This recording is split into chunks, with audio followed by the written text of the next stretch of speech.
tidaklah suatu hari lewat kecuali Allah menurunkan malaikat dua orang. Yang satu berkata, ya Allah, berilah ganti rezeki yang luas bagi orang yang berinfak.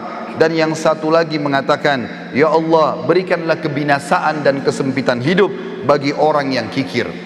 Yang kedelapan, pahala sedekah tidak pernah terputus dan akan terus dipanen oleh orangnya walaupun dia sudah meninggal dunia. Sebagaimana hadis yang masyhur diriwayatkan oleh Imam Muslim, kata Nabi SAW, idza mata ibnu Adam inqata amalu illa min thalath, sadaqatin jariyah au ilmin yuntafa'u bihi aw waladin salih yad'u lah.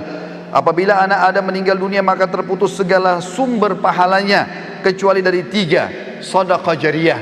Berapa banyak teman-teman sekalian celengan masjid yang lewat depan kita yang sudah jelas-jelas dipakai untuk aktivitas kebaikan, tapi kita sia-siakan, bahkan kita berusaha untuk mencari uang yang paling kecil, padahal itu akan menjadi amal jariah buat kita. Mungkin untuk pembangunan tempat kamar mandi, atau mungkin biaya untuk kegiatan-kegiatan agama. Berapa banyak yang kita bisa dapatkan, tapi orang sering melewatkan kotak-kotak amal tanpa memberikan sedekah. Berapa banyak orang miskin yang sudah minta depan matanya, maka syaitan membisikkan sambil mengatakan orang itu masih kuat, mungkin anak pinjaman atau apalah bahasa syaitan, dan dia masih bisa bernegosiasi dengan syaitan sehingga buku amalnya kosong dari sedekah pada hari itu. Padahal jelas-jelas itu akan menjadi penyebab bergulirnya pahala setelah dia meninggal. Atau ilmu yang bermanfaat, kata Nabi SAW, atau anak saleh yang mendoakan dia. Dan yang terakhir saudaraku seiman, yang kesembilan adalah sedekah akan menghapuskan dosa-dosa. Sebagaimana disebutkan dari Muadz bin Jabal radhiyallahu anhu, bahwasanya Nabi SAW bersabda dalam hadis sahih riwayat Tirmidzi, as-sadaqatu tudfi'ul khati'ah kama yudfi'ul ma'un nar. Ketahuilah sedekah akan menghapus kesalahan sebagaimana air memadamkan api. Nabi SAW adalah orang yang paling gemar bersedekah. Bahkan dalam riwayat dijelaskan kalau Nabi SAW tidak pernah menolak siapapun yang minta kepada beliau. Dari Jabir bin Abdullah radhiyallahu anhu beliau berkata, ma su'ila Rasulullah SAW syai'an qad faqala la. Tidak pernah Rasulullah SAW dimintai sesuatu lalu dia mengatakan tidak. Juga dari Anas bin Malik beliau berkata, ma su'ila Rasulullah SAW alal islami syai'an illa a'tah, wa laqad ja'ahu rajulun fa'atahu ghanaman baina jabalaini faraja ila qaumi faqala ya qaum aslimu fa inna Muhammadan yu'ti ata'an la yakhshal faqr. Tidaklah Rasulullah SAW dimintai sesuatu kecuali pasti beliau selalu memberi. Bahkan beliau pernah memberi seseorang yang belum masuk Islam, ada domba yang berada di antara dua gunung, sampai akhirnya dia pulang ke kaumnya lalu mengatakan, hai kaumku, masuklah kalian ke dalam Islam karena Muhammad memberikan pemberian yang tidak akan pernah membuat kita miskin. Bahkan Nabi SAW mengajarkan para istri beliau, di antaranya beliau berkata kepada Aisyah pada saat sudah menyembelih seekor domba, lalu beliau bertanya waktu sudah disuruh bagi-bagikan, kata Nabi SAW, bagilah. Maka Nabi SAW balik setelah itu bertanya kepada Aisyah, ma baqiya minha, apa yang tersisa darinya hai Aisyah? Qalat, maka Aisyah berkata radhiyallahu anha, ma baqiya minha illa katifuha. Tidak tersisa lagi ya Rasulullah kecuali bagian lengannya saja, dan itu pun saya siapkan untuk anda. Maka kata Nabi SAW, baqiya kulluha ghaira katifiha. Ketahuilah bahwasanya tersisa semuanya, justru yang tertinggal hanyalah lengannya saja atau pundaknya saja. Artinya yang sudah kamu sedekahkan, justru itu yang terbaik yang kita panen pahalanya pada hari kiamat, dan itu yang kekal, sementara yang tertinggal kita makan akan habis dengan itu.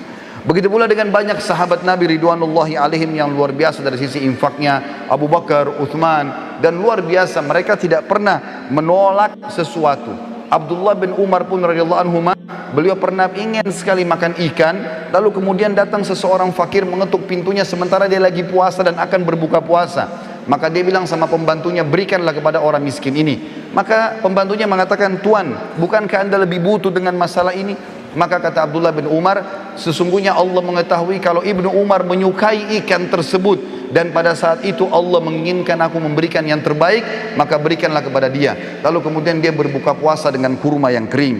Aisyah radhiyallahu anha pernah juga begitu, lagi puasa, ingin berbuka puasa, lalu tidak ada sama sekali makanan kecuali roti kering. Maka ada orang yang minta di depan pintu rumahnya, maka Aisyah pun berkata pada pembantunya radhiyallahu anhum ajma'in, berikanlah kepada fakir miskin ini.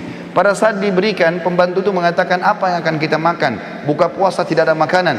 Maka kata Aisyah dengan penuh keyakinan, Allah pasti akan mendatangkannya.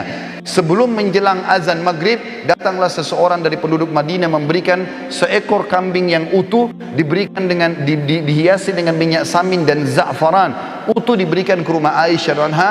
Lalu Aisyah pun berbuka puasa dengan pembantunya pada saat sambil berkata, makanlah daging ini, sesungguhnya ini lebih baik daripada roti yang sudah kamu infakkan itu. Abu Dahda radhiyallahu anhu, sahabat Nabi yang mulia luar biasa, beliau mendengarkan firman Allah turun di dalam surah Al-Baqarah 245 yang bunyinya, a'udzubillahi minasyaitonirrajim, man dzalladzi yuqridullaha qardan hasana, siapakah yang ingin meminjamkan untuk Allah dengan pinjaman yang baik? Maka Abu Dahda datang kepada Nabi SAW mengatakan, ya Rasulullah, apakah Allah minta pinjaman dari kita? Kata Nabi SAW, iya. Maka kata Abu Dahda, ulurkan tanganmu ya Rasulullah. Lalu diulurkan tangan Nabi SAW, lalu dia memegang mengatakan, aku telah meminjamkan kebun kurmaku kepada Allah, isinya 600 pohon kurma, semuanya karena Allah. Maka diberikanlah kepada Nabi SAW, lalu Nabi SAW bersedekah dengan hal tersebut. Lalu Nabi bersabda, kam min azkin radahin li Abi Dardah fil jannah, berapa banyak yang akan didapat oleh Abu Dahda balasan pengganti pohon kurma ini di surga nanti.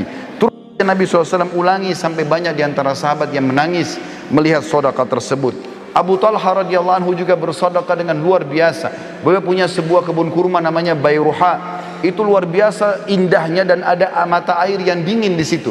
Nabi SAW suka minum dari situ setiap harinya. Maka dia pun berkata, ya Rasulullah, aku telah membaca firman Allah dalam surah Al-Imran ayat 92 yang bunyinya, a'udzubillahi minasyaitonirrajim, lan tanalu birra hatta tunfiqu mimma tuhibbun wa ma tunfiqu min syai'in fa innallaha bihi alim. Kamu sekali-kali tidak akan pernah merasakan kesempurnaan dalam balasan pahala kebaikan sampai kalian menginfakkan yang terbaik yang kalian miliki, dan sesungguhnya apapun yang kalian infakkan Allah Maha mengetahui. Maka dia pun berkata, sesungguhnya harta yang paling aku cintai adalah perkebunan kurma Bayruha, dan aku ingin menginfakkannya di jalan Allah. Maka Nabi SAW mengatakan, bakhin dzalika malur ribh, dzalika malur rabih, wa qad sami'tu ma qultu wa inni ara an taj'alha fil aqrabin. Faqala Abu Talha, af'al dzalika ya Rasulullah. Artinya, sungguh keberuntungan kau hai Abu Talha, sungguh keberuntungan, hartamu ini menguntungkan sekali, dan aku telah mendengar kau menginfakkan di jalan Allah, dan aku memerintahkan kamu untuk memberikan kepada sanak kerabatmu terdekat. Abu Talha pun mengatakan iya.